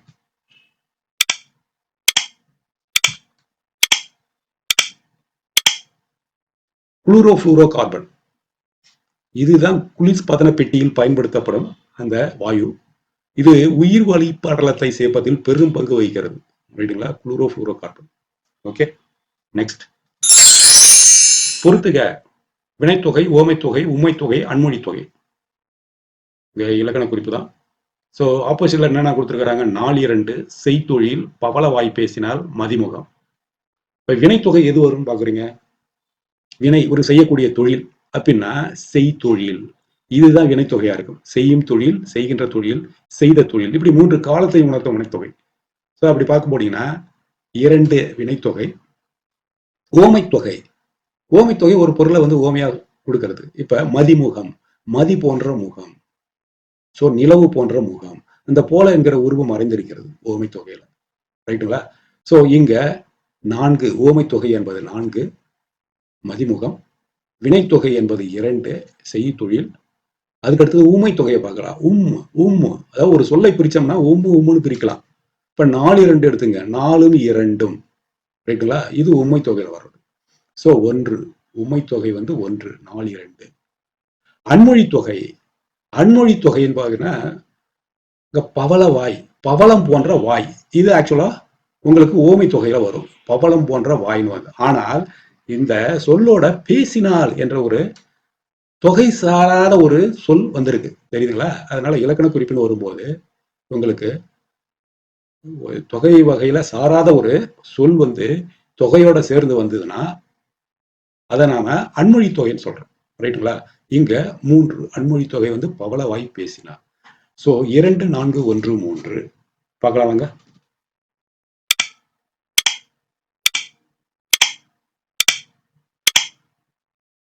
கரெக்ட். 2, 4, 1, 3 செய்தொழில் வினைத்தொகை, செய்த தொழில், செய்கின்ற தொழில், செய்யும் தொழில் என்று 3 காலத்தை உணர்த்துகிறது. மதிமுகம் ஓமை தொகை, மதி போன்ற முகம், ஓம உருவு போன்ற என்பது மறைந்து வந்துள்ளது. 4-2 உமை தொகை, 4ம் 2ம் என்ற தொடருள்ள விகுதி மறைந்து வந்துள்ளது. பவளவாய் பேசினால் அன்மொழி தொகை, பவளம் போன்ற வாயுடைய பெண் பேசினால், இங்கு ஓம தொகையை அடுத்து பேசினால் என்ற சொல் தொடர்ந்து வந்து அன்மொழி தொகை ஆயிற்று. ரைட்? Okay, next question. பொன்னியிடம் தேன்மொழி தான் மறுநாள் மதுரைக்கு செல்வதாக கூறினார். எவ்வகை தொடர்? பொன்னியிடம் தேன்மொழி தான் மறுநாள் மதுரைக்கு செல்வதாக கூறினார். கூறினால். பொன்னியிடம் தேன்மொழி தான் மறுநாள் மதுரைக்கு செல்வதாக கூறினார். எவ்வகை தொடர்? கீழே கொடுக்கப்பட்ட ஆப்ஷன் நேர்கூற்று, அயற்கூற்று, எதிர்மறை கூற்று, கலவை தொடர். சரிங்களா? நேர்கூற்று, அயற்கூற்று, எதிர்மறை கூற்று, கலவை தொடர். இதுல எது வந்து கரெக்டான ஸ்டேட்மெண்டாக இருக்கும்? இது எந்த வகையான தொடராக இருக்கும்? பொன்னியிடம் தேன்மொழி தான் மறுநாள் மதுரைக்கு செல்வதாக கூறினார். வாங்க பார்த்தலாம்.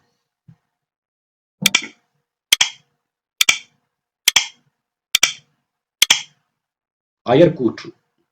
தான், இப்ப நான் வந்துச்சுன்னு வச்சுங்களேன், அது நேர்கூற்றாயிடும். பொன்னியிடம் தேன்மொழி நான் மறுநாள் மதுரைக்கு செல்வதாக கூறினார் அப்படின்னு சொன்னீங்கன்னா அது நேர்கூற்றாயிடும். இது வேற ஒருத்தவங்க பொன்னியும் இல்லாம தேன்மொழியும் இல்லாம வேறு ஒருவர் தேர்ட் பர்சன், இவங்க 2 பேரை பத்தி சொல்றது தான். பொன்னியிடம் தேன்மொழி தான் மறுநாள் மதுரைக்கு செல்வதாக கூறினார். இதே நான் வந்தான் போட்டுன்னு வச்சுங்க, அது நேர்கூற்றாயிடும். இப்ப டைரக்டா சொன்னதாயிடும். ஆனா இங்க டைரக்டா சொல்லல. தேர்ட் பர்சன் வந்து ஃபர்ஸ்ட் பர்சனையும் செகண்ட் பர்சனையும் பத்தி தேர்ட் பர்சன் சொல்றது. அதனால இது அயற்கூற்று. ரைட். Next question. அறம்பொருள் இன்பம் என முப்பாலும் தப்பாமல் வந்த குறள். கீழே 4 குறள் கொடுக்கப்பட்டிருக்கு. அதுல இந்த 3 பால்களும் தப்பாமல் வந்த குறள் எது அப்படின்னு கேக்குறாங்க. அன்பும் அறனும் உடைத்தலையின் இல்வாழ்க்கை பண்பும் பயனும் அது. இங்க அன்பு இருக்கு, அரண் இருக்குது. ரைட்டு. சோ பொருள் இல்ல, இன்பம் இல்லை. ரைட். அடுத்த குறளை பாருங்க. நவில்தோறும் நூல் நயம் போலும் பயில்தோறும் பண்புடையாளன் தொடர்பு. எதுவுமே இல்லை. அதுக்கு அடுத்தது செயற்கரிய யாவுல நட்பின் அதுபோல வினைக்கரிய யாவுல காப்பு. இங்கே இல்லை. ஏன்னா அறம் பொருள் இன்பம் இந்த 3 சொல்லுமே வந்திருக்கணும் அந்த குறள்ல. இங்க அடுத்தது லாஸ்ட்ல பாருங்க, இதுவாதான் இருக்கணும். ஏன்னா 3மே இல்லை. அரண் அரண் வந்துருச்சுங்களா? அரண் ஈனும் இன்பம். ரைட். சோ இன்பம் வந்துருச்சா? அறமும் இன்பம் வந்துருச்சு. பொருள் பார்க்கணும். அரண் ஈனும் இன்பமும் ஈனும் திறனறிந்து தீதின்றி வந்த பொருள். சோ 1 2 3 அறம் பொருள் இன்பம் 3மே இந்த குறள்ல வந்திருக்கு. அதான் அரண் ஈனும் இன்பமும் ஈனும் திறனறிந்து தீதின்றி வந்த பொருள். சோ அறம்பொருள் இன்பம் என முப்பாலும் தப்பாமல் வந்த குறள் அரண் ஈனும் இன்பமும் ஈனும் திறனறிந்து தீதின்றி வந்த பொருள்.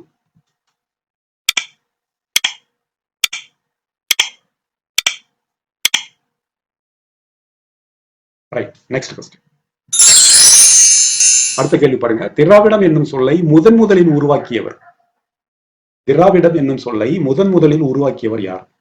ஆப்ஷன்ல Periyar, Kumarila Bhattar, Caldwell, GU. Pope. ரொம்ப இம்பார்ட்டன்ட் கொஸ்டின். திராவிடம் என்னும் சொல்லை முதன் முதலில் உருவாக்கியவர். ஆப்ஷன்ல Periyar, Kumarila Bhattar, Caldwell, GU. Pope. யார் பார்த்துடலாம் வாங்க.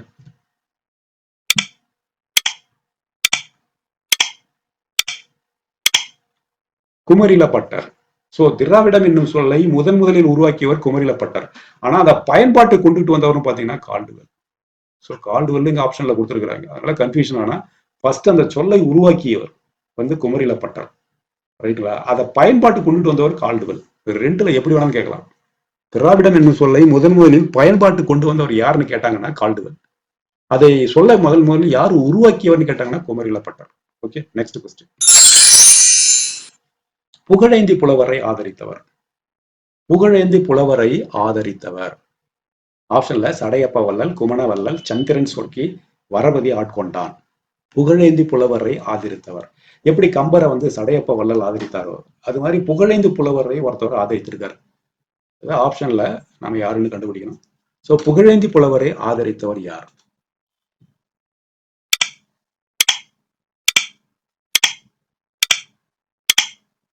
சந்திரன் சொர்க்கி.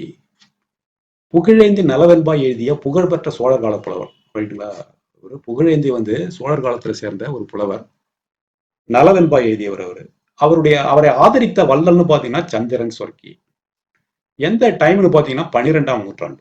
சோ 12ஆம் நூற்றாண்டில் வாழ்ந்த புகழேந்தியை ஆதரித்த வள்ளல் அப்படின்னு யாருன்னு பாத்தீங்கன்னா சந்திரன் சொர்க்கி. ரைட். Next question. சீர்திருத்த காப்பியம் என்று பாராட்டப்படுவது. சீர்திருத்த காப்பியம் என்று பாராட்டப்படுவது. ஆப்ஷன்ல சிலப்பதிகாரம், மணிமேகலை, வளையாபதி, குண்டலகேசி. 4 காப்பியங்கள் கொடுக்கப்பட்டிருக்கு. இதுல எது சீர்திருத்த காப்பியம்? சிலப்பதிகாரமா, மணிமேகலையா, வளையாபதியா, குண்டலகேசியா? சீர்திருத்த காப்பியம் என்று பாராட்டப்படுவது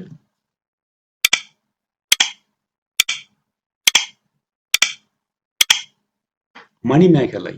மணிமேகலை தான் வந்து சீர்திருத்த காப்பியம் என்று பாராட்டப்படுவது. பாத்தீங்கன்னா ஒழுக்க நெறி, அரச நெறி, பசி போக்குதல், சிறை கோட்டத்தை அறக்கோட்டமாக்குதல், கல்லுண்ணாமை, பரத்தமை ஒழிப்பு போன்ற சீர்திருத்த கருத்துக்களை கூறுவதால் மணிமேகலையை சீர்திருத்த காப்பியம் என்று வழங்குவார். சமுதாய சீர்திருத்த காப்பியம். ரைட்டுங்களா? சோ சமுதாய சீர்திருத்த காப்பியம்னு பாத்தீங்கன்னா மணிமேகலை தான். இதுல ஒழுக்க நெறி, அரச நெறி, பசி போக்குதல், சிறை கோட்டத்தை அறக்கோட்டமாக்குதல், கல்லுண்ணாமை, பரத்தமை ஒழிப்பு போன்ற சீர்திருத்த கருத்துக்களை கூறுவதால் மணிமேகலையை சீர்திருத்த காப்பியம் என்று, சமுதாய சீர்திருத்த காப்பியம் என்று சிறப்பிக்கப்படுகிறது. அடுத்த கொஸ்டின். ஏற்றுமதி இறக்குமதி குறித்து கூறும் நூல்கள் யாவை? ஏற்றுமதி இறக்குமதி குறித்து கூறும் நூல்கள் யாவை? ஆப்ஷன்ல நற்றிணை, கலித்தொகை, பட்டினப்பாறை, மதுரை காஞ்சி, குறுந்தொகை, ஐங்குறுநூறு, பரிபாடல், மலைப்படுகடம். சோ இதுல 2 நூல் வந்து ஏற்றுமதி இறக்குமதி குறித்து குறிப்பிட்டிருக்காங்க. இந்த 2 நூல்ல அந்த நூல் காம்பினேஷன் இங்க கொடுத்துருக்குறாங்க. ஆப்ஷன்ல எது கரெக்டான ஆன்சர் நாம எடுக்கணும். ஆப்ஷன்ல என்ன கொடுத்துருக்காங்க? நற்றிணை கலித்தொகை, பட்டினப்பாலை, மதுரை காஞ்சி, குறுந்தொகை, ஐங்குறுநூறு, பரிபாடல், மலைப்படுக்கலாம். வாங்க என்னன்னு பார்க்கலாம்.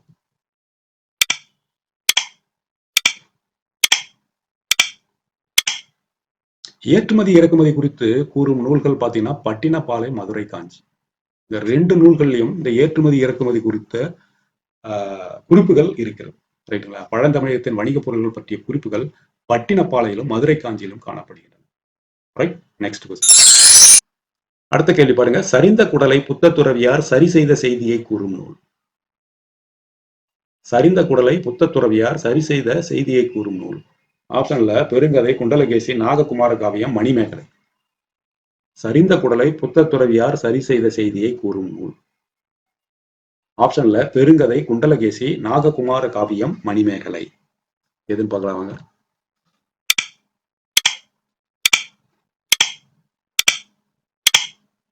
மணிமேகலை. சரிந்த குடலை புத்தத்துறவியார் சரி செய்து கூறும் நூல் வந்து மணிமேகலை. மணிமேகலையில் பார்த்தீங்கன்னா சுதமதியின் தந்தையின் சரிந்த குடலை புத்தத்துறவியார் சரி செய்த செய்தி கூறப்பட்டுள்ளது. மணிமேகலுடைய தோழி சுதமதி, அவருடைய தந்தையினுடைய சரிந்த குடலை புத்தத்துறவியார் சரி செய்த செய்தி அங்க மணிமேகலை காப்பியத்துல குறிப்பிடப்பட்டிருக்கு. ரைட். ஸோ சரிந்த குடலை புத்தத்துறவியார் சரி செய்த செய்தியை கூறும் நூல் மணிமேகலை. அடுத்தது பொறுத்துக. நான்மணி மாலை, மலரும் மாலையும், நான்மணி கடிகை, தேம்பாவணி. ரைட்டுங்களா? ஆப்போசிட்ல என்ன கொடுத்துருக்காங்க? ஒண்ணு வந்து கவிதை நூல், ஒண்ணு வந்து சிற்றிலக்கியம், ஒண்ணு காப்பியம், இன்னொன்னு நீதி நூல். ஸோ எது வந்து காப்பியம், எது சிற்றிலக்கியம், எது கவிதை நூல், எது நீதி நூல்? நான்மணி மாலை, மலரும் மாலையும், நான்மணி கடிகை, தேம்பாவணி. வாங்க பார்க்கலாம். ஸோ இங்க தேம்பாவணி வந்து காப்பியம்னு நாம முதல்ல குறிப்பிட்டிருக்கோம். ரைட்டுங்களா? ஸோ தேம்பாவணி காப்பியம். அப்ப 3, 4ல வந்து 3 ஃபர்ஸ்ட்லயே வருதுன்னு நினைக்கிறேன். நான்மணி மாலை, மலரும் மாலையும், நான்மணி கடிகை, நான்மணி கடிகை, மலரும் மாலையும். மலரும் மாலையும் என்பது ஒரு கவிதை நூல். ரைட். ஸோ 2க்கு 1. ஓகே, இங்க 2க்கு 1. நான்மணி மாலை, நான்மணி மாலை, இன்னொன்னு நான்மணி கடிகை. ரைட். ஒண்ணு வந்து நீதி நூல், இன்னொன்னு வந்து சிற்றிலக்கியம். நான்மணி கடிகை, நான்மணி மாலை. ஸோ இதுல பாத்தீங்கன்னா நீதி நூல்னு பாத்தீங்கன்னா நான்மணி கடிகையா தான் இருக்கும். ஸோ இங்க 3 வந்து 4, 3 வந்து 4 அப்படின்னு பாத்தீங்கன்னா இங்க 4 வந்துருது. 3 வந்து 4. அப்ப மீதி இருக்கிறது நான்மணி மாலை என்பது சிற்றிலக்கியத்துல வருவது. ரைட். 1 வந்து 2. ஆக ஆப்ஷன் ஆ 2, 1, 4, 3 தான் கரெக்டா இருக்கணும். வாங்க பார்த்துக்கலாம்.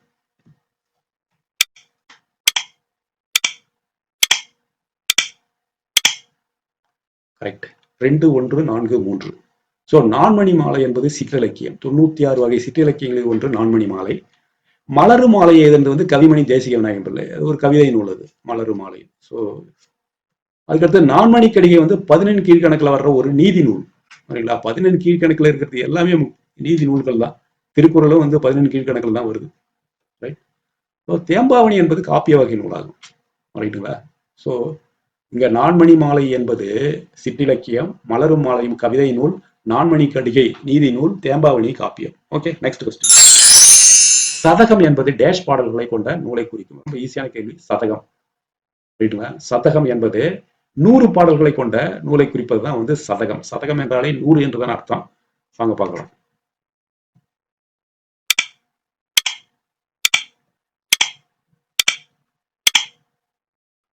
எஸ், சதகம் என்பது 100 பாடல்களை கொண்ட நூலை குறிப்பது தான் வந்து சதகம். ரைட். நெக்ஸ்ட். கூடு கட்டி வாழும் பாம்பு எது? கூடு கட்டி வாழும் பாம்பு எது? இங்க கொடுக்கப்பட்ட ஆப்ஷன் நல்ல பாம்பு, ராஜநாகம், பச்சை பாம்பு, எதுவும் இல்லை. கூடு கட்டி வாழும் பாம்பு. இதுல நல்ல பாம்பு, ராஜநாகம், பச்சை பாம்பு. இது 3ல பச்சை பாம்பு இருக்காது, நல்ல பாம்பும் இருக்காது. ராஜநாகம் தான் கூடு கட்டி வாழுது. ரைட்டுங்களா? வாங்க பார்க்கலாம்.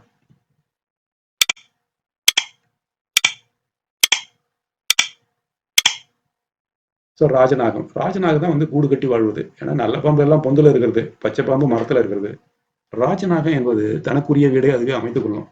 சிறு சிறு கிளைகளை வைத்து ஒரு கூடு மாதிரி அமைத்து அது மேல உறங்குவது, அது மேல முட்டையிடுவது எல்லாம் ராஜநாகம் பண்ற வேலை. ஸோ ராஜநாகம், இந்தியாவில் உள்ள ராஜநாகம் உலகிலேயே நஞ்சுமிக்க மிக நீளமான பாம்பு. உலகிலேயே வந்து மிக நீளமான நஞ்சுள்ள பாம்புன்னு பார்த்தீங்கன்னா அது ராஜநாகம் தான். அது எங்க இருக்குன்னு பார்த்தீங்கன்னா நம்ம நாட்டில் தான். இதுதான் ஒரே ஒரு கூடு கட்டி வாழும் ஒரே பாம்பு வகை இது.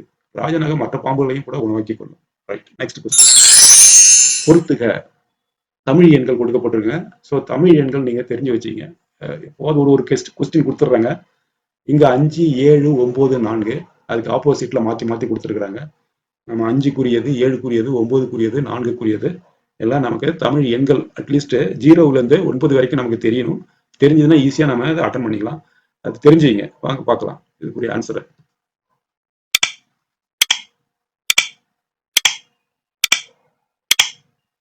ரைட். இங்க கல்வெட்டுகளில் உள்ள வளர்ச்சியை பாருங்க. எப்படி தமிழ் எண்கள் மாறி வந்திருக்குன்னு பாருங்க. கல்வெட்டுல இருக்கிறதுக்கும் இப்போ உள்ளதுக்கும். ரைட்டுங்களா? இதெல்லாம் இப்போ உள்ளது, இது கல்வெட்டுல இருக்கிறது. ரைட்.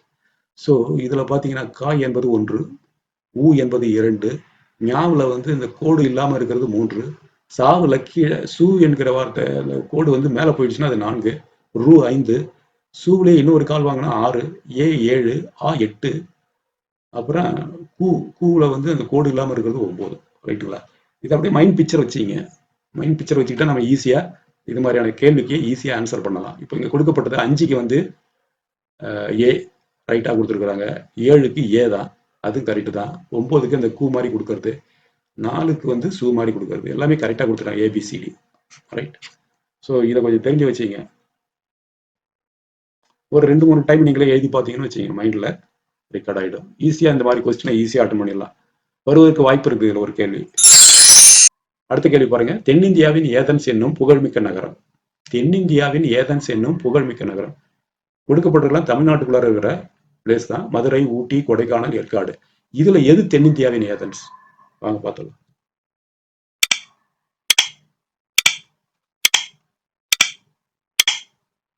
தென்னிந்தியாவின் ஏதன்ஸ் என்னும் புகழ்மிக்க நகரம் வந்து மதுரை நகரம். பழம்பெரும் தமிழர்த்தம் நாகரீக தொட்டிலாக திகழ்ந்ததால் மதுரை தென்னிந்தியாவின் ஏதன்ஸ் எனப்படுகிறது. ரைட். தென்னிந்தியாவின் ஏதன்ஸ்னா அது மதுரை தான். நாகரிக தொட்டில், தமிழர்களுடைய நாகரிக தொட்டில் அது மதுரை தான். ஸோ அதுதான் தென்னிந்தியாவின் ஏதன்ஸ். Okay, next question. மாதவஞ்சேர் மேலோர் வழுத்தும் என புலவர் பெருமக்களால் புகழப்பட்டவர். மாதவஞ்சேர் மேலோர் வழுத்தும் என புலவர் பெருமக்களால் புகழப்பட்டவர். ஆப்ஷன்ல தோப்பில் முகமது மீரன், குணங்குடி மஸ்தான், வீரமாமுனிவர், கால்டுவெல். இதுல யார் வந்து மாதவஞ்சேர் மேலோர் வழுத்தும் என புகழப்பட்டவர்? வாங்க பார்க்கலாம்.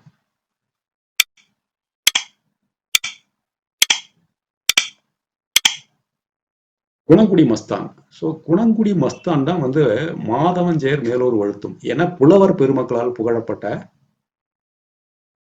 ஆசான் குணங்குடி மஸ்தான். ரைட்டுங்களா? ஸோ அவர் தான் வந்து மாதவஞ்சேர் மேலோர் வழுத்தும் என புகழப்பட்டவர். இவருடைய இயற்பெயரை பார்த்தீங்கன்னா குணங்குடி மஸ்தான் சாஹிப். இவர் இளம் வயதிலேயே முற்றும் துறந்தவராக வாழ்ந்தவர். தாய்மானவர் பாடல்கள் மீது மிகுந்த பற்று கொண்டவர் Gunangudi Mastan. Right. Next question. பொருந்தாத சொல்லை தேர்வு செய். பொருந்தாத சொல்லை தேர்வு செய். ஆப்ஷன்ல பெற, அளபடை வந்திருக்கு, தழி, அளபடை, அண்ணன். அண்ணன் அண்ணன் என்பது முழு சொல்லாக இருக்கிறது, எதுவும் அளபடை இல்லாமல் பெயர் சொல்லாக இருக்கிறது. ஸோ இதுல ஒரு கொஸ்டின் மார்க் போட்டு வைப்போம். அடுத்தது பார்த்தீங்கன்னா அளபடை வந்திருக்குது, கொடுப்பது. ரைட்டுங்களா? இங்கெல்லாம் வந்து சொற்கள் வந்து அளவெடுத்து நீண்டு இருக்கிறது. இங்க பெற என்பது இங்க ஒரு எழுத்து வந்திருக்குது, தழி, ஈ. இந்த இங்கே இருக்கிற அந்த ஆவே நெடிலாகி இன்னொரு ஆ கொடுத்துருக்குறாங்க அளவடைக்காக. அதுக்கப்புறம் இங்க ஈ கொடுத்துருக்குறாங்க, அதுக்கப்புறம் உம் கொடுத்துருக்குறாங்க, கொடுப்பதும். ரைட்டுங்களா? ஸோ இது எல்லாமே இந்த 3 சொற்களுமே அளபடை. அண்ணன் என்பது ஒரு பெயர் சொல்லாக இருக்கிறது, எந்த அளபடையும் இல்லாமல் இருக்கிறது. ஸோ பொருந்தாத சொல்லு பார்த்தீங்கன்னா இங்க அண்ணனா தான் இருக்கும். ரைட். வாங்க பார்க்கலாம்.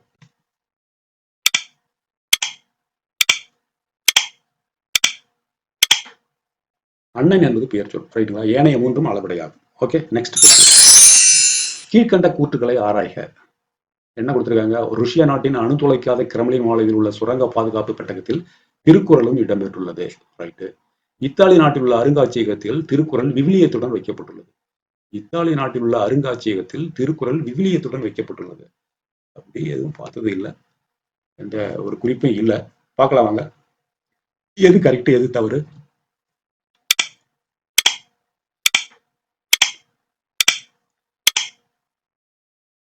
ஒன்று சரி இரண்டு தவறு. ஸோ ரஷ்ய நாட்டின் அணுத்துளைக்காத கிரெம்ளின் மாளிகையில் உள்ள சுரங்க பாதுகாப்பு பெட்டகத்தில் திருக்குறள் இடம்பெற்றுள்ளது. ரைட்டா? இத்தாலி நாட்டில் உள்ள அருங்காட்சியகத்தில் திருக்குறள் விவிலியத்துடன் வைக்கப்பட்டுள்ளது. இது இத்தாலி நாடா இருக்காது, வேற நாடா இருக்கும். ரைட்டுங்களா? ஸோ இது ரெண்டாவது ஸ்டேட்மெண்ட் ராங்கான ஸ்டேட்மெண்ட். Next question. சிங்கங்களே எழுந்து வாருங்கள், நீங்கள் செம்மறி ஆடுகள் என்ற மயக்கத்தை உதறி தள்ளுங்கள் என கூறியவர். சிங்கங்களே எழுந்து வாருங்கள், நீங்கள் செம்மறி ஆடுகள் என்ற மயக்கத்தை உதறி தள்ளுங்கள் என கூறியவர் கீழே ஆப்ஷன்ல பாரதிதாசன், விவேகானந்தர், சுபாஷ் சந்திர போஸ், திலகர். சிங்கங்களை எழுந்து வாருங்கள், நீங்கள் செம்மறி ஆடுகள் என்ற மயக்கத்தை உதறி தள்ளுங்கள் என கூறியவர் ஆப்ஷன்ல பாரதிதாசன், விவேகானந்தர், சுபாஷ் சந்திர போஸ், திலகர். வாங்க யாருன்னு பார்த்தலாம்.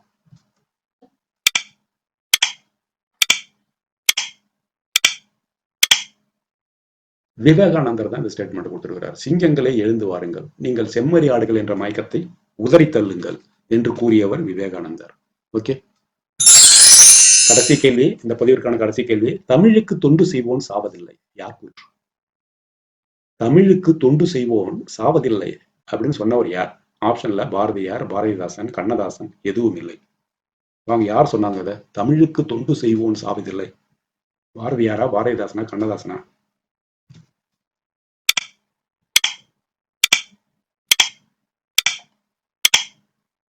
பாரதிதாசன் தான் இந்த கூற்றை சொன்னது. தமிழுக்கு தொண்டு செய்வோன் சாவதில்லை என்று பாரதிதாசன் அவர்கள் கூறியுள்ளார். ஓகே, இந்த கேள்வியோட இந்த பதிவுல இருக்கிற 50 கேள்விகளும் முடிந்தது. இப்ப அடுத்த பதிவை நீங்க பார்க்க விரும்பினா இந்த சேனலை சப்ஸ்கிரைப் பண்ணுங்க, பெல் ஐக்கானை கிளிக் பண்ணுங்க. அப்படி பெல் ஐக்கானை கிளிக் பண்ணாதான் அடுத்தடுத்து போடக்கூடிய வீடியோ உங்களுக்கு நோட்டிபிகேஷன்ல கிடைக்கும். ரைட்டுங்களா? அடுத்தது, இந்த வீடியோ பிடித்திருந்தால் லைக் கொடுங்க, நண்பர்களுக்கு ஷேர் பண்ணுங்க. ரைட்டுங்களா? ஸோ இதனுடைய அடுத்த வீடியோ, அடுத்த 50 கேள்விகளுக்கான வீடியோ எல்லாமே அனைத்துமே முக்கியமான கேள்விகள், தமிழ் மொழி தகுதி தேர்வுக்கு எதிர்பார்க்கக்கூடிய கேள்விகளாக இங்கு தொகுக்கப்பட்டு, அதுதான் நீங்களே அட்டன் பண்ற டெஸ்ட் மாதிரி இங்க கொடுத்துருக்குறோம். ஒரு ஆன்சருக்கு ஓப்பன் பண்றதுக்கு முன்னாடியே உங்களுக்கு தெரிஞ்சிருந்த ஆன்சரை மைண்ட்ல நோட் பண்ணி செக் பண்ணுங்க. 50 கேள்விகள்ல ஒரு 40+ எடுத்தீங்கன்னாவே நீங்க நல்லா பயிற்சி எடுத்துக்கிட்டு வரீங்கன்னு நினைக்கிறேன். ஸோ இதனுடைய தொடர்ச்சி அடுத்த டெஸ்ட் நம்பர் 2, அதை நீங்க அந்த பதிவேற்றத்தை நீங்க பார்க்க விரும்புனீங்கன்னா இந்த சேனலை சப்ஸ்கிரைப் பண்ணிட்டு பெல் ஐக்கானை கிளிக் பண்ணுங்க.